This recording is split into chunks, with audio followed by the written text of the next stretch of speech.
मित्रांनो, घरातील रोजच्या भांडणामध्ये कुणीही जिंकत नाही आणि कोणीही हारत नाही. त्या भांडणांमुळे घरातील शांतता, प्रेम नक्कीच हरतं आणि त्या गोष्टीचा आपल्या मुलांवरती वाईट परिणाम होतो.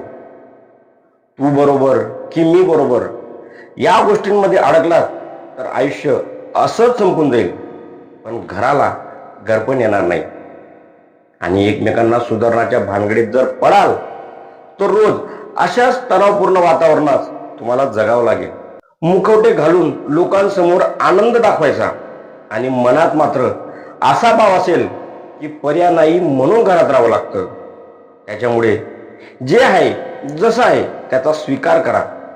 एकमेकांना बदलण्याच्या भानगडीत पडण्याऐवजी एकमेकांसाठी स्वतःला बदला. एक एक पाऊल मागे घ्या आणि देवाने जर तुम्हाला एकत्र आणलं आहे तर त्याला त्याच्या गुण आणि दोषासहित स्वीकारा. दोघांनी जबाबदारी घ्या आणि आनंदाने जगायचा प्रयत्न करा. मग बघा, तुम्ही जसजसं आनंदाने जगायला सुरुवात कराल घरामध्ये आपोआप चांगल्या गोष्टी घडायला सुरुवात होईल. धन्यवाद.